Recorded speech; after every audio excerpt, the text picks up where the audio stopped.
Like an athlete presented by Samsung Galaxy S26 Ultra. एक बार फिर से पहुंच गया garden city.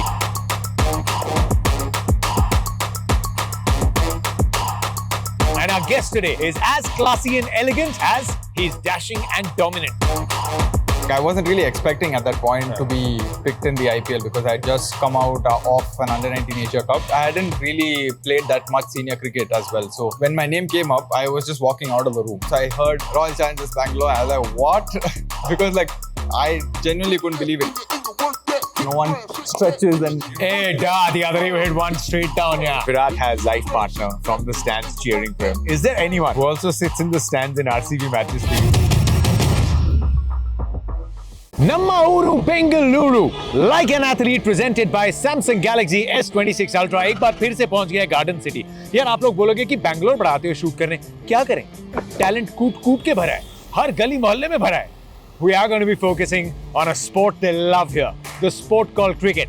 And our guest today is as classy and elegant as he's dashing and dominant.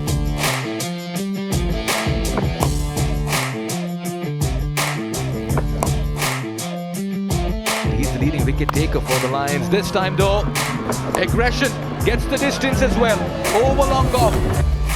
मतलब इस शहर ने एक साल पहले एक साथ चीखा, इस साल कप नम दे नहीं, finally इस साल कप नम दू, and he played a big role in that too.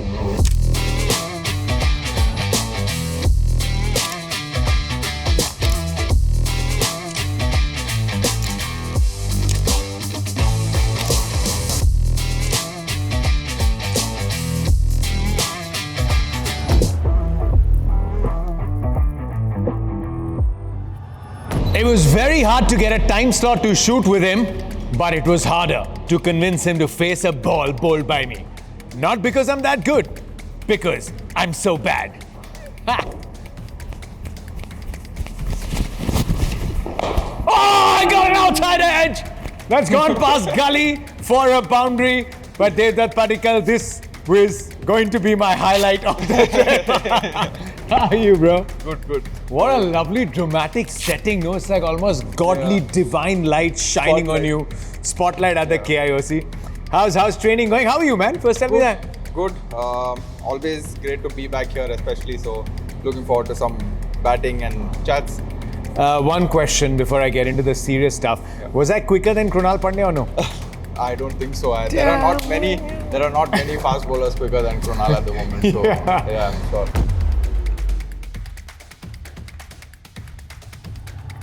Keralite to Hyderabad to Bangalorean. What do you resonate as? Do you call yourself a Bangalorean now? Is that the identity? Yeah, I think so because Bangalore shaped my youth. For that matter, I've learned the most about myself and my full friends group. Everyone is from Bangalore, so I think I'm an out and out Bangalorean for sure. You like when the commentators are going DDP? It's not too bad. I think I've heard a few nicknames that can go pretty wrong, so I think DDP is okay. So I'm happy with that for now. It's a beautiful name, Devdutt Padikkal. Your batting's an absolute treat to watch, because some of you batters and a lot of you, two of you come from here itself. KL Rahul, Devdutt Padikkal. Looking at Shubman Gill the other day, you're actually beautiful prototypes of pure cricket with the extension needed in T20. We'll come to that in a moment as well. Why did you start playing cricket? What's it about this sport? My dad loved it, so that's where I got into it because he pushed me to go and join a summer camp when I was 8 years old or 9 years old. So the moment I started playing cricket, I just fell in love with it. And in India, you can't escape cricket. Nope. So once you are into that sport, once you love it, there's no looking back. At what age did you realize that this is what you're going to do? And alongside it, how was the academic journey? What happened in that space? So I started playing cricket, like I said, when I was about 9 years old. But I only truly believed that I could make it a profession when I was probably 15, 16, when I started playing state cricket consistently. And I think that's where everyone makes that choice, right? When you play state cricket, if you are doing well enough at that level, at that age group, I think then you can really start working towards, climbing that ladder. I started really focusing on cricket when I was about 14, 15 years old, and tried to maintain that balance, but like once I went down the path of cricket, there was always only one thing in my mind.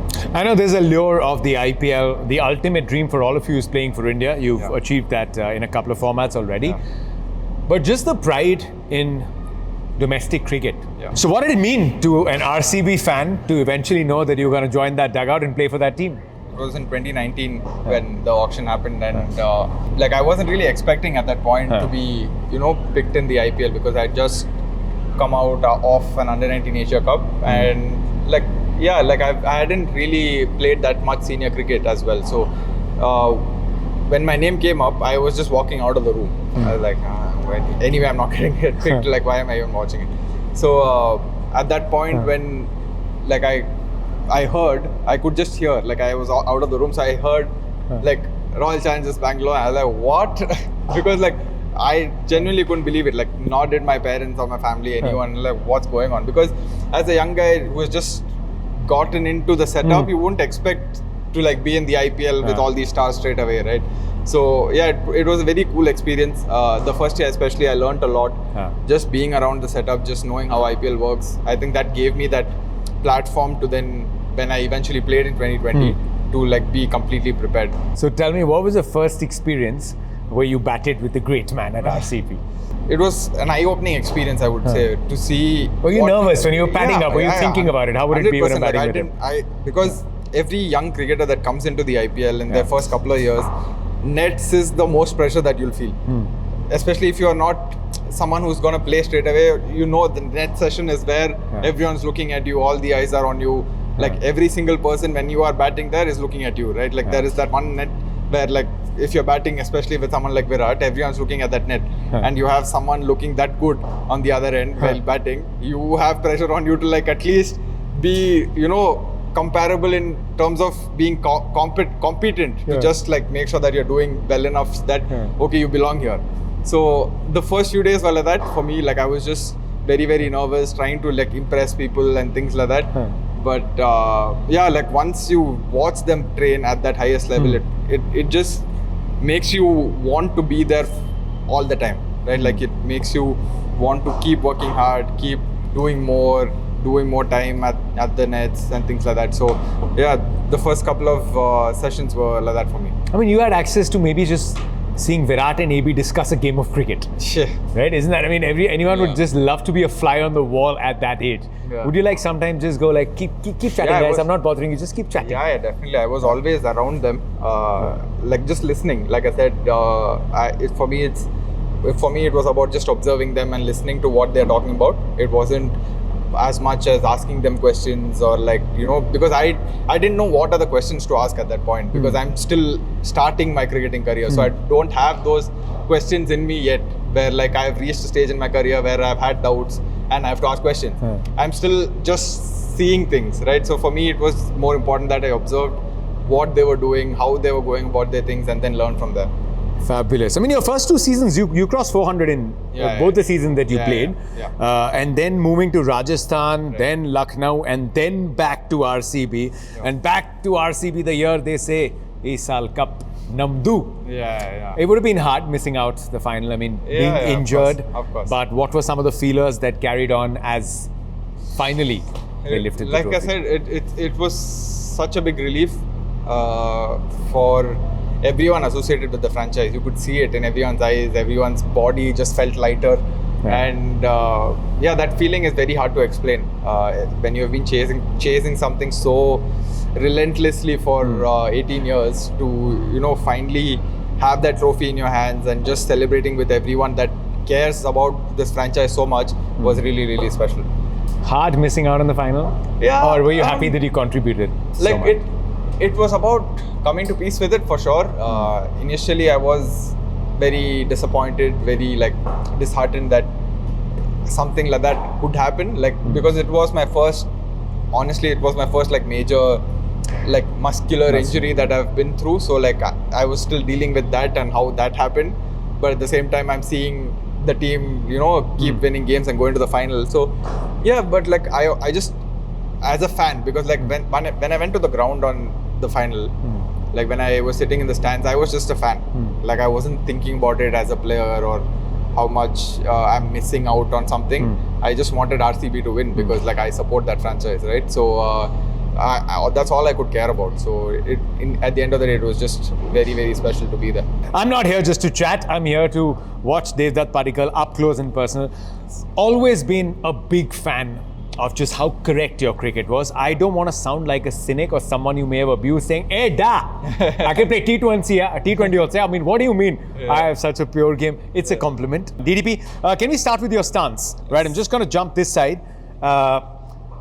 So, again, you play all formats. You had a beautiful test debut. Is there anything different in T20s compared to the longer format for you? So for me, the biggest change I had to make coming into T20 was standing a lot more upright. So when I bat in red ball cricket, I tend to just flex my knees a little bit more to just get a little bit lower so that I get closer to the ball. Yeah. But T20 cricket is so much about hitting the ball in the air. You have to get that elevation and that real power through the shot. For that, then I had to come back to like a real tall stance so that I'm in a very strong, tall position that I can just, I have that reach to then extend from there. But in the red ball cricket, since I have to like let the ball come to me and like wait for the ball a lot more, I crouch so that I'm closer to the ball. In T20 cricket, I just want to like make sure I'm meeting the ball as far away from me as possible so that I get maximum elevation. Because the closer you let it come to you, the lesser you can hit it in the air, because then you need really strong wrist, probably like Maibai or someone like that to like just do that from the block hole. So you have to try and meet it as early as you can. So hence I stand a little taller and a little stronger. Okay, even from the 2024 season moving forward from your RCB days, again, what are the tweaks that you've made? Because there could be a lot, and you want players that are coming through the ranks to be equally proficient in the longer formats and have a code to do well in T20. So was there anything to do with your backlift? Any changes? So there are a couple of things with my backlift. So in red ball cricket, my hands are much lower. The bat is more like pointing upwards. And as I started batting in white ball cricket, my hands come a little higher and the bat comes a little bit more down. It's more about just finding, because the lengths that they bowl in red ball cricket is much fuller. So like the moment I come lower, again, like it's easier, my hands are closer to my body and I like play closer to my body as in turn. So the moment you come to T20 cricket, they're bowling much shorter lengths and you need to be quick to, just push that weight onto the back foot and especially play horizontal shots, because that's the general length that the bowlers bowl. So that's hence why like I get my hands a little higher so that like I'm ready to go here more than trying to like get there, because those shots have pretty much gone out of the game. Especially in T20 cricket, no one stretches and the other you hit one straight down. Even that, you can see that I'm here. In red ball cricket, I would have been somewhere there. So like that's the difference. You so still like, need that elevation. It's a very small adjustment, but like it makes a big difference in terms of getting that extra 5%. So I'm just going to look at your wrist. So basically in T20s, you're already a little uncorked. In red ball, it's still a lot more corked. Red ball is still here. It's still here. Okay, that's far as that is concerned. But what is the add-on for beautiful players like you, KL, Shubman and all? I mean, this is still a lovely breed of T20 cricketers that I may be a bigger fan of. Maybe there are some who just love the slam bang format.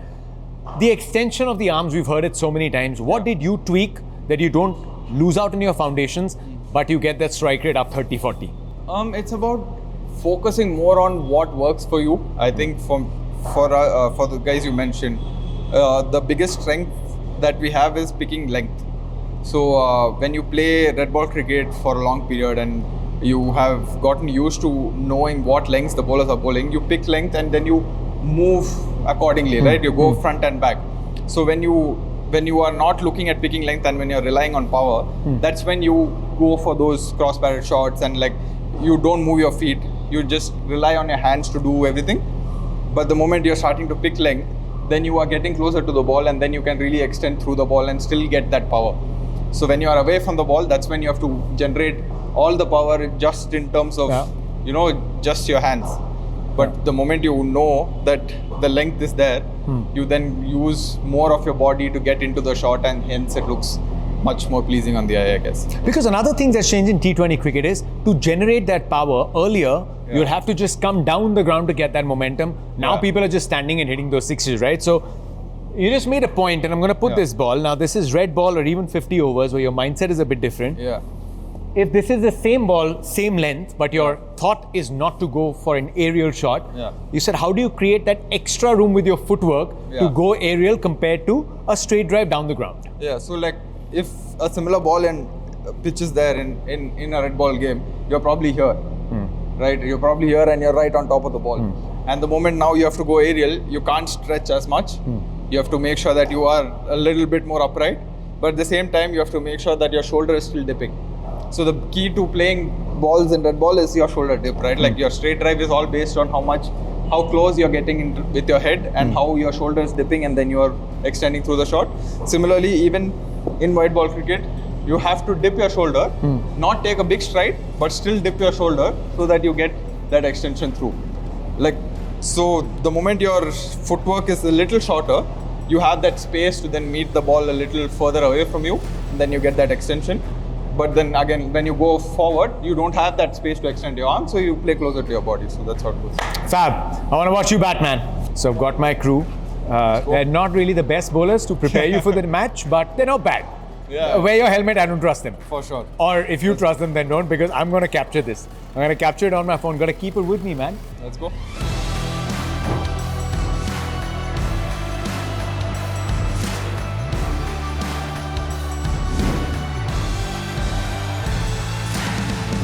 Well, he's packing the cricket kit, but we're going to unpack a lot of other stuff that goes on in the life of an athlete. Should we start with the gym?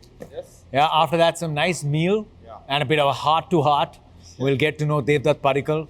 What's he at? On the inside, you'll get to know too. But first, we'll go to the gym.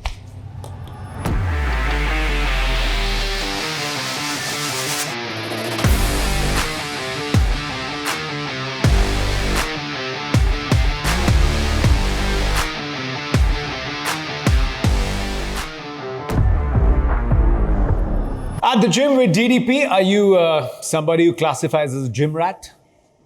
Yes, over the last couple of years, yes, I've really gotten into it a lot more, and I enjoy it every session. Yeah.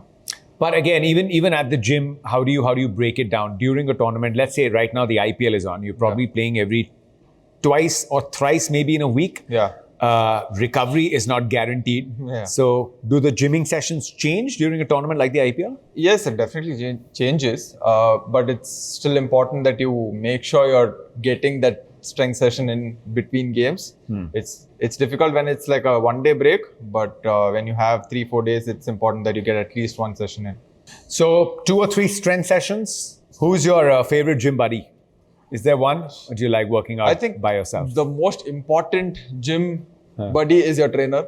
You have to make sure you have a person who can really push you in the right way, because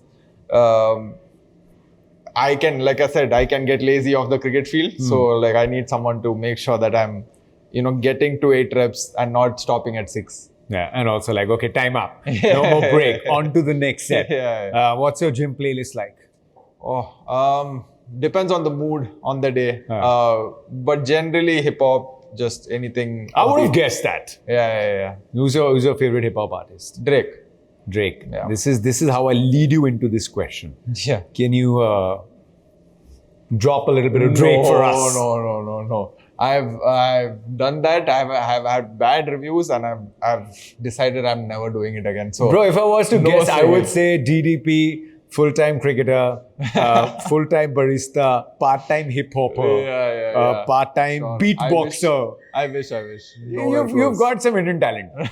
Yeah. So what we're doing in this session is, like you said, a trainer is very important for you because you're lazy. Right. So when you say make the naughtiest kid the class monitor, so we'll make the laziest person the trainer today. A lot of us pick up a lot of injuries like that. So for everyone watching back home, a couple of important prehab tricks and exercises that can help all of us. Yes.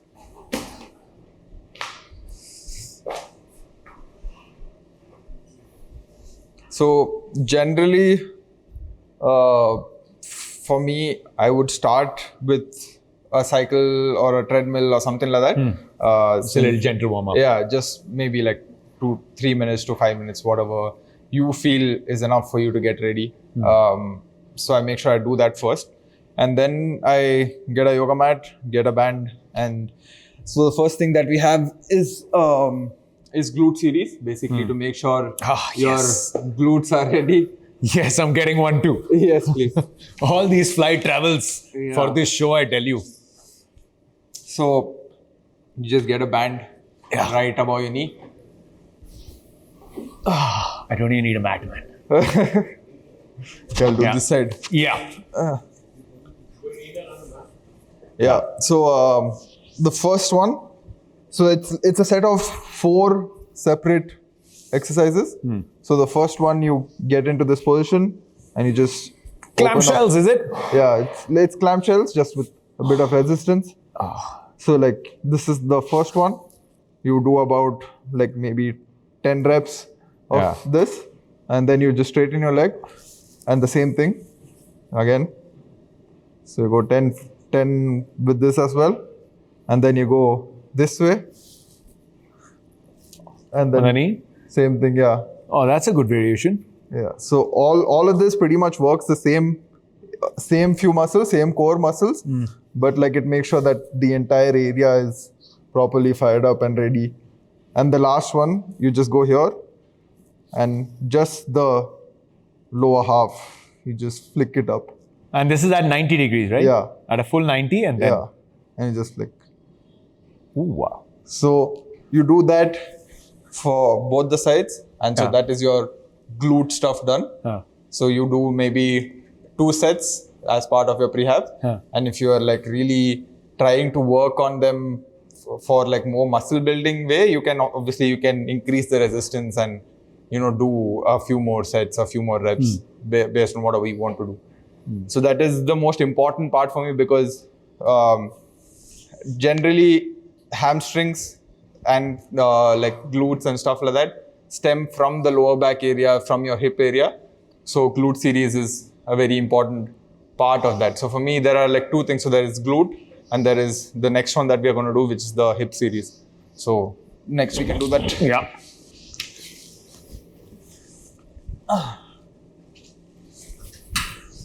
It's actually a game changer when you realize and start feeling your glutes firing. Yeah. And get the form right. When you get to that 8th rep, 9th rep, that's when you start feeling it properly. Yeah. Till then, it's fine.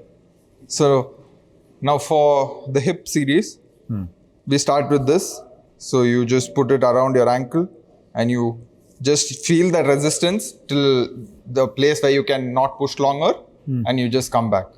So you just go front, come back. And you're firing it from your hip, because this also looks like something that'll strain your quad. So it'll reflexes. You have to make sure your leg is really straight. Like if you start using your knee, that's when your quads will start getting affected. Yeah. But it's important that you keep your leg as straight as possible. Then you are pushing only from your hip.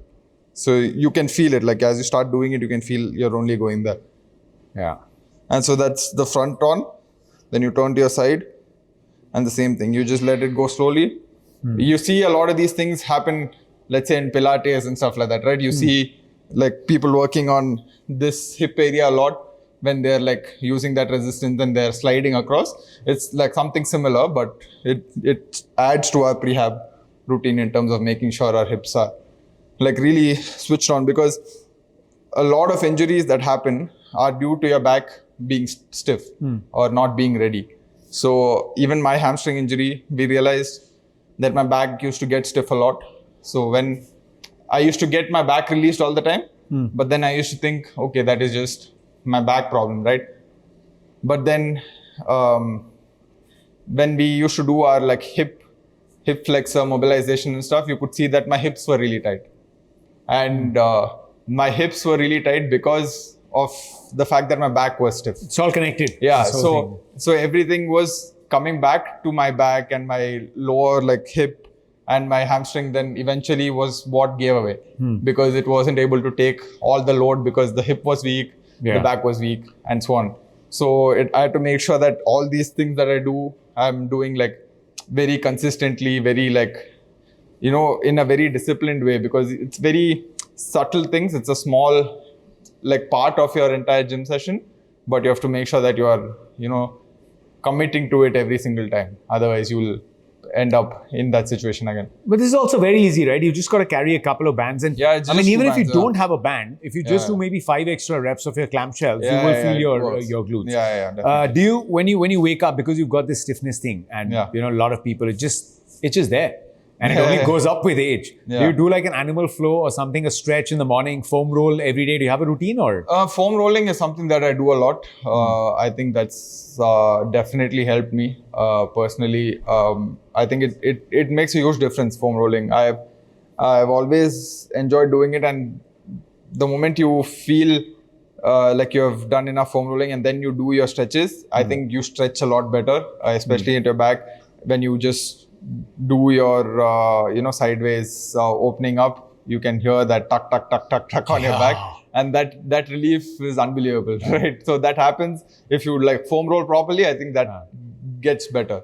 That is such a good point from an impact player point of view. Yeah. And also, like, are you somewhere secretly, whenever you're the impact player, do players think that I don't want to be the impact player? Yeah. I want to I be don't there think- 40 overs, man. Yeah, unless you are probably above the age of 35 or 36 or something like that, you will probably want to be an impact player, and you are like, okay, happy with It's it. a very rude remark, but anyway. No, but I because, get it. like, I get it. Yeah, you totally. get it, right? Like, because that's your body naturally is a bit, it gets tired a little bit quicker. But for me as a young cricketer, it feels horrible to like just sit and watch.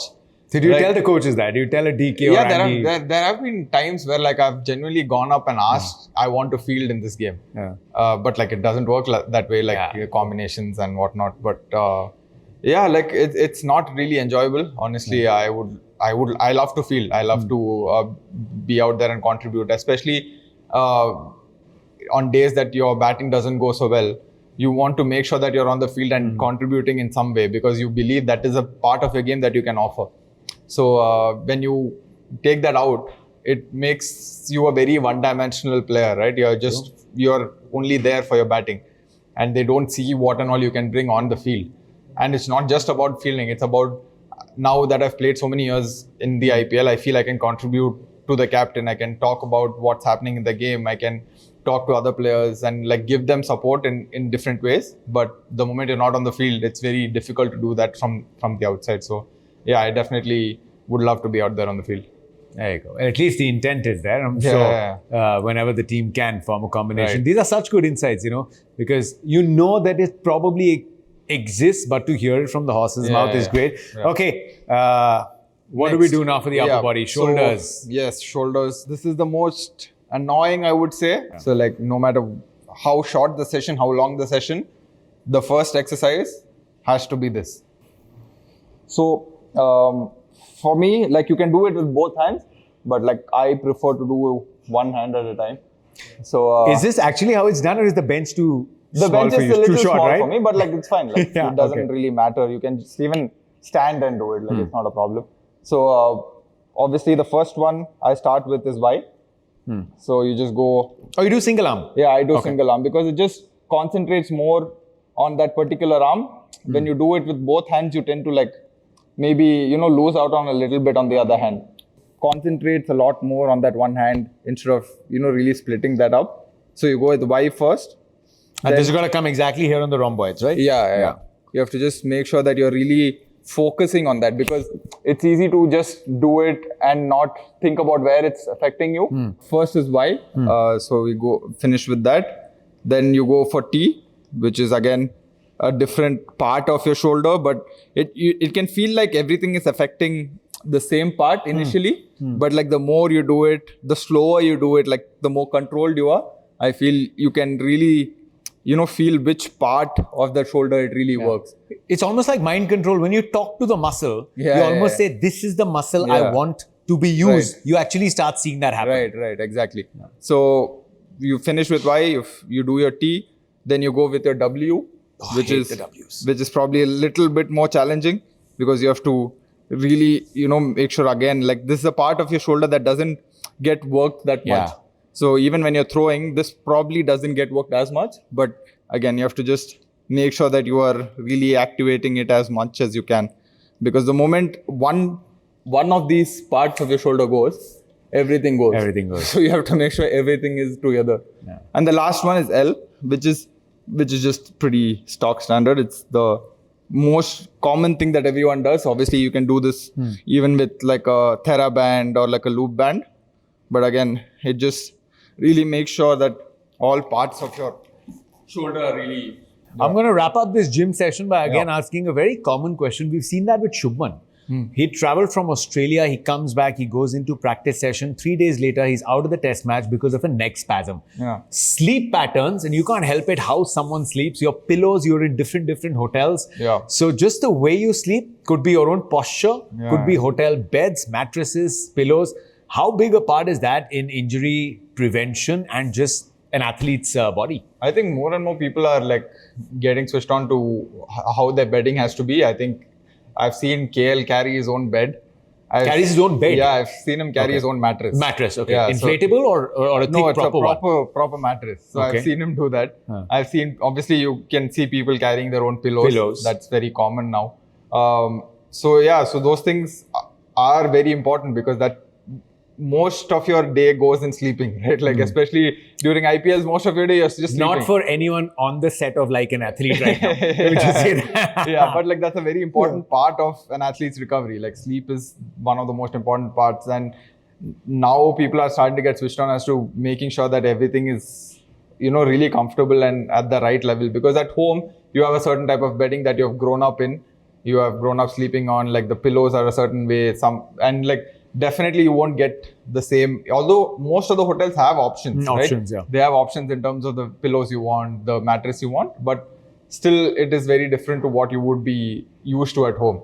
So it is very important that you make sure that those things are in place for sure. Do you carry anything? Pillow, mattress, no, not yet. neck pillow? I have considered. You're 25, man. Yeah, but I've genuinely considered carrying a pillow because I think that's the most important part, because your neck really just sinks into these hotel pillows and beds. So like it's important that I like a bit more harder pillow so that like it rests on top and not sink down. So I might start doing that. You might see me walking around with a pillow. No, and I can also tell people that it's going to be could be a fancy pillow. I was once struggling with my neck. I'm not naming the trainer. He's again he's a lovely guy, right? He's a cricket trainer. This is during the IPL. And I told him, well, I've got a very stiff neck and I've got pillow issues. He's like, have you tried the goose feather pillow?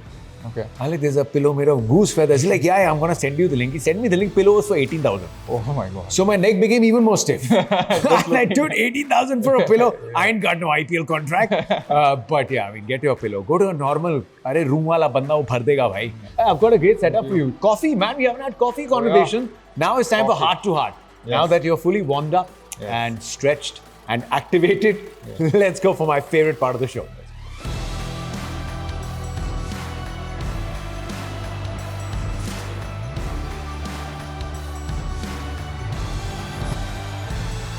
The settings have changed. We're in the Garden City, so of course no prizes for guessing where we are, but in your entire 25 years of existence, did you ever feel you'll have such a cute romantic date with me?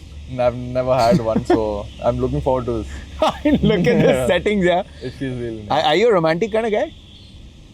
I guess I am. I'm not sure yet. Let's see. Yeah. Maybe. But I'm just giving you ideas then. I've got a rapid fire for you. Did your team share it with you? No. No? Sure. You can try, you won't see it. I don't even know how to hide it. Can you see anything? No, I can't. Can you? Can you? No, I Still can't? No. I've got my privacy display on, bro. Oh. Yeah, so, but the questions are fun. If I tell you the rapid fire, then it won't be rapid, it won't be fun. Sure. And you're that Let's kind of guy. You take it on, head on. Yeah? Let's go. Okay, so here we go. Here's the rapid fire. DDP, favorite shot to play? Cover drive. Along the ground or now lofted? Now lofted. During IPL lofted, after IPL on the ground. Toughest bowler you faced? It's a tough question. Actually, Patirana. Yeah? Yeah, it's That very difficult. hard. That sling? Slingy action is very difficult. I can't see the ball. Barely. So, can you in practice anyway try and replicate it or you can't? We had Malinga bowl to us a few times when he was our bowling coach in RR. Apart from that, I don't think you can do much because not many people can even get their arm that low. So, yeah. Could you pick Malinga? He was obviously a little higher Little because higher than Patirana. he's a little older now, so like he couldn't really put that effort in. But yeah, Patirana is definitely challenging. Okay, favorite IPL memory? Winning the trophy, like just lifting the trophy, it was unbelievable. One innings that you're most proud of?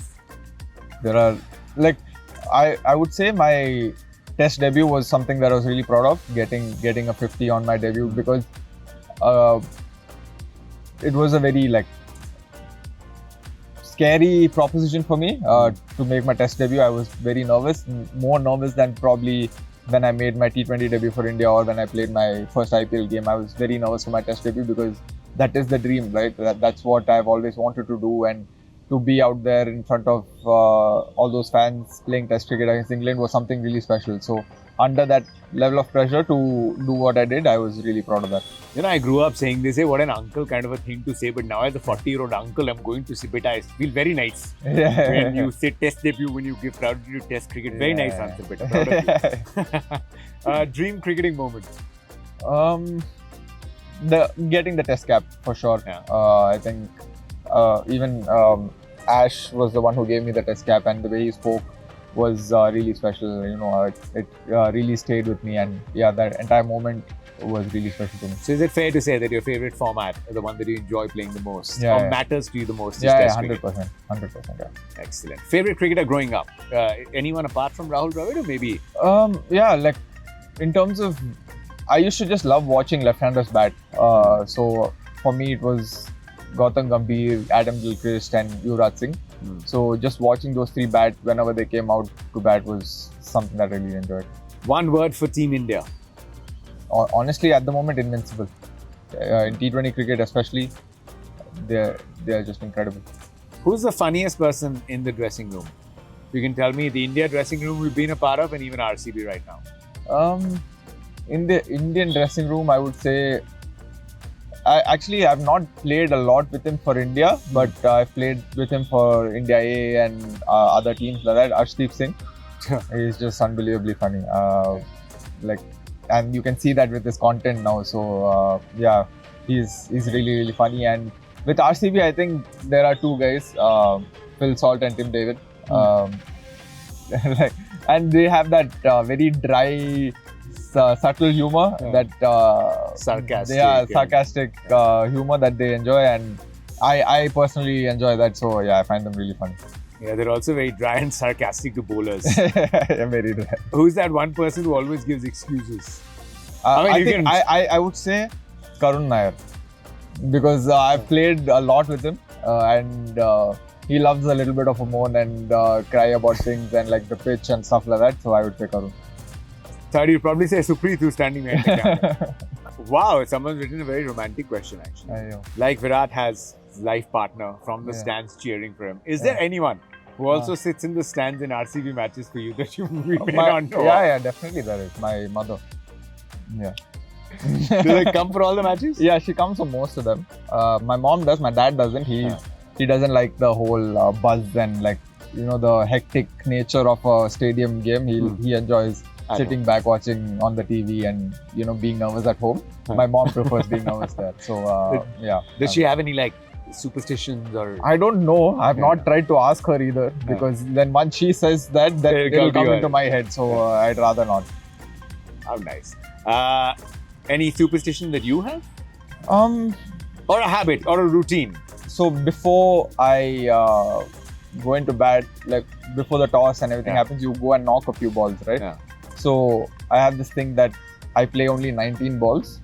I don't know why. It's just, I think I did it at some point. I was counting and then I got 100 or something like that. And ever since I've just been doing that. Honestly, I need to stop, but yeah. It's okay, man. It's a cute one. Don't feel embarrassed now. Yeah, but yeah, that's something that I do too. Oh, so 19 balls knocking. Yes. So next time, whenever you're around, this is a good factor to share. Yeah. You're a barista, man. Before we talk about nutrition and diet, you're a level 1, level 2. You can operate on an industrial coffee machine. Yeah, I can use a proper coffee machine. So this started maybe like, I think a year, almost 2 years now. So I used to love coffee throughout my life, and there was a period where I had my gut issues, so I stopped drinking. and then I went to Australia like in 2024. And once you go there and you have the coffee there, Yeah. I don't think there's any going back from that. And from there on, I was like, okay, I am gonna go down that path and I'm gonna make sure that I get the best coffee that I can. Yeah. And Bangalore in general is a very like coffee drinking kind of culture that exists. So yeah, so from there on, I just started getting into it, got a proper machine, started making my own coffee there. So yeah, ever since I've been enjoying it, the latte art, everything. Once you get down that route, and obviously even in the Indian team, we had like 3-4 guys who were like really into it. Obviously, In we the had- Indian team? yeah, we had KL, Dhruv, Prasid. So we had like that group where we used to have like a machine in the room and we used to, have coffee, sit around, talk. So yeah, so that really helped and like everyone just got into that. Yeah, I mean, it happened for me in Australia. It might have been the same time when I was there, 24-25 series. Yeah. I had a long gap in Adelaide. Yeah. So I took a one-day proper barista course. Yeah. And after that, I try and sound like the biggest coffee connoisseur that there is. Flavor notes and Flavor notes roast. and, like, please stamp this properly. And my shot needs to come out between 18 to 25 seconds. Is the pressure okay? Yeah. Things we do to sound maybe more Right, than right. we know. But Sorry, I'm gonna start eating. please again. start and look at this Dosa, beautiful very array. We've got some fruit, we've got some scrambled eggs, we've got a nice egg white omelette, or maybe it's not egg white. Because all of us think that when athletes eat athletes are obviously not going to eat dosa, no, they'll be eating any of this. This is the biggest myth, no? Yeah, 100%. To be honest, this is the most staple athlete staple you'll see, especially cricketers. Every morning, I'm sure most of us have a dosa, omelette and fruits. And it doesn't change, to be honest. I see different variations of eggs, but apart from that, I think it's pretty staple. Yeah, easy protein coming in, but it's a dosa that I'm talking a bit about. Dosa, I think it's just our form of getting some carbs because early in the morning, it's very hard to find the right sources for carbs. Like we have our gels and drinks that give us direct carbs, but like dosa, I guess it's the most simplest way to do it. And as the South Indians, we just enjoy it much more. So I guess that gives us that excuse. Well, what you just said actually made me think of Virat, because he had once told me on his food journey that beyond the point he stopped eating for taste. Yeah. Right? Which I think is one of his greatest sacrifices coming from Delhi. 100%. Is he still like that? Because I think it said once at someplace in an interview that one entire IPL season he'd gone eating just like baked chicken and veggies or something. This is what I'd read. Is he still like that? I mean, obviously not non-vegetarian, but... I don't think he's still like that. But still, obviously, he still takes care of his body very well. You can see that, Yeah. The levels he's gotten to, and to make sure that he's still at that level after so many years of hard work. It takes a lot of sacrifice, definitely. Yeah. But Have you seen him eat? Like, do you see that discipline? Are there a lot of others? Maybe not you, but maybe a lot of others 100%, looking at what he's ordering. Not really, but like you can see he eats very clean. Obviously, when you have a buffet spread in like an IPL team room or a team dinner, there is everything available, right? Like there is no cutbacks on anything. There is whatever you need, because there are families, there are kids, there are support staff, there are families. So like it's a very like Big fat Indian wedding. very varied group of people. So like you have to cater to everyone. So the food is there for everyone, but you can see that he orders something separately for himself that is well made, clean food, good oils and everything like that. So so like that sort of discipline is very hard to achieve, because it's easy to just skip that and just go ahead and eat whatever you want because that makes you happy, right? But he's still so driven. You can still see that with his food as well. During the IPL, so you're playing T20, where recovery is very hard. What's your load up like on a match day when you're playing in the evening? And then we'll compare that to what it is when you're playing a test match. Yeah. The biggest key is obviously, for me personally, is hydration. More than the food intake, the hydration part plays a big role, and especially IPL happening in a time where it's pretty hot in India. We have to make sure that you are, constantly taking in fluids. Especially before a game, the day before the game is where it starts. So hydration starts the day before the game. It doesn't start on the day of the game or during the game.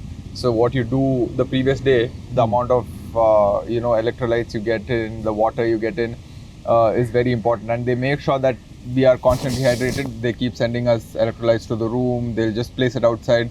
So whenever you open the door, there will be electrolytes down there. Okay. So you have to just pick up, drink it. Whenever they say, you just keep drinking. Like, because even though you hydrate so well, you can see so many cramps happening the last couple of few games as well. Yeah, you can see so many people cramping up, and no matter how much you hydrate, it's still probably not going to be enough. So I think that is the biggest key. And I'm someone who cramps a lot. Like, I've had that issue throughout my childhood as well, and as I've grown up as well. So more than the food remains pretty standard. Like, in terms of what I eat, I have the same few things. Making sure I'm eating enough rice for my carbs, making sure I get that protein from my chicken or grilled chicken and stuff like that. So those things stay standard, but yeah, just making sure that you are drinking enough is the key for me. Obviously, up to you. What is in those energy gels and then you have? Yeah. Do they give you like an instant kick when you have it in between the drinks break or in between an over break if you really need it? There are a few different types. So we have one which is obviously the electrolyte version that is supposed to like help you get that instant energy and like make sure that you are continuing to push yourself. The second thing is the carbs gel. So the carbs one is more important when you feel like you are fatiguing, you are gonna cramp and things like that. That's when you have the carbs gel, and carbs gives you that instant sort of rejuvenation to like keep your body fresh. So that is the second one. And the third one is the pickle juice that we have. So that is something that I have had to use a lot because of my cramps. So there are like three things like that, and obviously then on top of that you have the electrolytes that you have in those tablets and stuff like that. So yeah, like it's a long list of supplements that you have to take to make sure that you are out there completely present for those 40 overs. Which one's the shittiest in taste? There's something that we take after the games. So it's a collagen plus something drink. So it's like a gel only.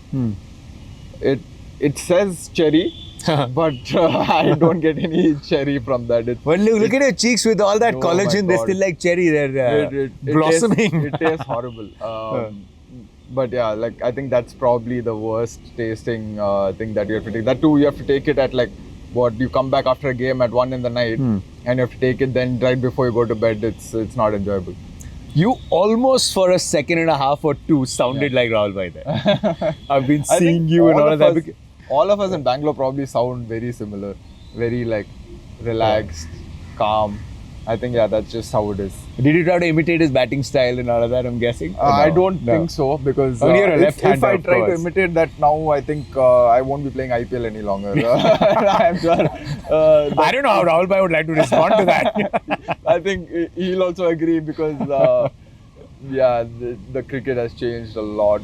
Yeah, man, it feels in the last 2 years it's changed. Yeah, right? 100%. T20 cricket till 25 felt something else. After this World Cup, it feels something else. You've taken me into my favorite zone. I'm going to break this down. A lot of youngsters watching this, and today we're not just living in the world. I think like the format has changed, Yeah. this beast has changed too. Yeah. Till 2 years back, you'd say we live in the world of social media. Right. Today we live in the world where a lot of stuff on social media is AI generated. And I have personally felt in this IPL, the amount of unverified, accurate looking fake news, Yeah. quotes, photographs have just gone up. Yeah. I'm just going to put it out there. It is frustrating, it is disappointing, and we're just consumers. You're at the receiving end. Right. How are 25-year-olds like you today, for every right, you should enjoy the praise that comes and be okay with the questions that are asked. Yeah. But when people take personal digs, what is your coping mechanism as a 25-year-old, as someone who's been through this cycle, to a lot of others who face this reality every day? I think it's a mixture of two things. So what's worked for me personally is, as much as possible, you have to ignore it and just... So ignore meaning, do you not check your notifications? No, like you have to just let it go. Like you see it and then it just goes. So like you have to like think of it like that. That's one way. But also at times certain things you have to use it as fuel. You have to use it as, you know, that extra bit of kick that you get out of proving someone wrong. And I have enjoyed that personally, doing that sometimes. Who did you prove wrong? Tell me. DDP. I'm sure No, there don't tell me. are That's lots of things like that, right? But like I don't really pinpoint and like keep some tweet in my folder or something like that. It's not like that. It's just knowing and being really self-aware of where you're at and understanding, okay, if they are saying something that is negative, it's not always in a bad way, right? Like you have to take it in that sense that you can use that as fuel to really make yourself better, and that's the only other way you can do it. So you either ignore or you use that as fuel. So like there is only two things to it. If you start sulking and if you start really letting that affect you a lot, I think it becomes really difficult to get out of. Have you ever taken therapy? No, I've not. Like not therapy per se, but like when I had my gut issues, I had like a few months with like a mental training coach. So it's a little bit different as to, it's not about conversations as much. Yeah. It's more about fine tuning the way your mind works in Techniques. techniques and things like that, to find that, you know, concentration levels, to heighten your ability to concentrate for longer and things like that. There's a show called Ted Lasso. I don't know if you've seen it or not, right? I think absolutely one of the best sports shows ever made, Right, yeah. that combine the pressures and emotion. Yeah. Do you think it should be almost, I'm using the word for the lack of a better one, mandatory, for there to be an expert sports psychologist around teams that players can build trust into? And again, like, it's not therapy, right? You probably just need the techniques to handle your thoughts. Yeah, I think it will help for sure, because at the highest level of sport, it's a very lonely place, like you said. Everyone is driving, everyone is pushing towards their own goals. So it's very fast paced. There is not much time to, you know, just stop and think or talk to someone and things like that. It's very individualistic. You have to really look after yourselves as much as possible. And in cricket, because obviously we have grown up in a certain way of being tough and stuff like that, it's very hard to be vulnerable and talk to someone about what you're going through. So I feel having someone in the team who is designated for that role makes it a little bit easier, because the players are more probably then open to having that conversation with them than having it with a teammate or someone in the coaching staff who may judge them for it. Like that's how your brain works in India, especially as cricketers. Your brain works on the fact that they might think I'm weak, and then when we are on the field and when we are together, and if they don't trust you to be strong in that situation, it puts you on the back foot, right? Like you probably become that weakling, and you think that they might look at you like that. So having someone who's outside that setup, who's, you know, just there to listen to you and like to help you through that, I think it makes a lot of sense. That is fantastic. Did you enjoy this conversation? Yes, amazing. Yeah. So many things that we don't talk about often, so yeah, it was good. Yeah, we love putting all facets and sides of an athlete to the world, that get to just see your batting, but to really know who you are inside that kit. Just the beginning, man. Only 25. Only 25. The world is your oyster. Right. And at a lot of places in that oyster, I'll be there with the mic. Or at least try to be. Thank you so much for being candid to us, man. Wrap this segment with a photograph that you guys are going to like, comment, share, and follow everyone.